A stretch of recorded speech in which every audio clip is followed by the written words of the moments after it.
খুলনা মহানগরীর আড়ংঘাটা থানাধীন ষলুয়া বাজারে সন্ত্রাসীদের গুলিতে এক সাংবাদিক নিহত হয়েছেন। এ ঘটনায় আরও একজন গুলিবিদ্ধ হয়ে আশঙ্কাজনক অবস্থায় হাসপাতালে চিকিৎসাধীন রয়েছেন। নিহত সাংবাদিকের নাম ইমদাদুল হক মিলন। তিনি একটি অনলাইন নিউজ পোর্টালে কর্মরত ছিলেন এবং ষলুয়া বাজার উন্নয়ন কমিটির সাধারণ সম্পাদক হিসেবে দায়িত্ব পালন করতেন। আহত ব্যক্তির নাম দেবাশিস বিশ্বাস। পেশায় তিনি একজন পশু চিকিৎসক। বৃহস্পতিবার 18ই ডিসেম্বর রাত আনুমানিক 9টার দিকে ষলুয়া বাজারের একটি চায়ের দোকানে এই মর্মান্তিক ঘটনা ঘটে। নিহত ইমদাদুল হক মিলন ষলুয়া বাজার এলাকার মোহাম্মদ বজলুর রহমানের ছেলে এবং আহত দেবাশিস বিশ্বাস একই এলাকার রবীন্দ্রনাথ বিশ্বাসের ছেলে। প্রত্যক্ষদর্শী ও স্থানীয় সূত্রে জানা যায়, রাত 9টার দিকে দুটি মোটরসাইকেলে করে 4 জন সশস্ত্র সন্ত্রাসী চায়ের দোকানে আসে। উপস্থিত লোকজন কিছু বুঝে ওঠার আগেই তারা ফাঁকা গুলি ছোড়ে। এতে আতঙ্ক ছড়িয়ে পড়লে স্থানীয়রা দিকবিদিক ছুটোছুটি শুরু করেন।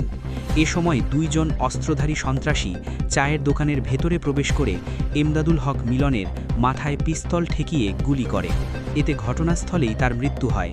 এরপর সন্ত্রাসীরা স্থানীয় পশু চিকিৎসক দেবাশিস বিশ্বাসের মাথায় গুলি করে পালিয়ে যায়। গুলিবিদ্ধ দেবাশিস বিশ্বাসকে স্থানীয়রা দ্রুত উদ্ধার করে খুলনা মেডিকেল কলেজ হাসপাতালে নিয়ে যান। সেখানে তিনি আশঙ্কাজনক অবস্থায় চিকিৎসাধীন রয়েছেন। খুলনা মেট্রোপলিটন পুলিশের সহকারী কমিশনার মিডিয়া তম রুকুনুজ্জামান বলেন, ষলুয়া বাজারে গুলিবিদ্ধ 2 জনকে খুলনা মেডিকেল কলেজ হাসপাতালে নেওয়া হয়েছে। তাদের মধ্যে একজন মারা গেছেন এবং অপরজন চিকিৎসাধীন রয়েছেন। খুলনা মেট্রোপলিটন পুলিশের অতিরিক্ত উপকমিশনার উত্তর অমিত কুমার বর্মন বলেন, ষলুয়া বাজারের একটি চায়ের দোকানে গুলিবিদ্ধ হয়ে ইমদাদুল নামে এক ব্যক্তি মারা গেছেন এবং দেবাশিস নামে এক পশু চিকিৎসক আহত হয়েছেন। প্রাথমিকভাবে জানা গেছে, নিহত ইমদাদুল সাংবাদিকতা করতেন এবং ষলুয়া বাজার উন্নয়ন কমিটির সাধারণ সম্পাদক ছিলেন। হত্যাকাণ্ডের কারণ তাৎক্ষণিকভাবে জানা যায়নি। বিষয়টি তদন্ত করে দেখা হচ্ছে।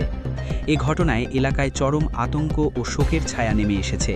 হত্যাকাণ্ডের সঙ্গে জড়িতদের শনাক্ত ও গ্রেফতারে পুলিশ অভিযান চালাচ্ছে।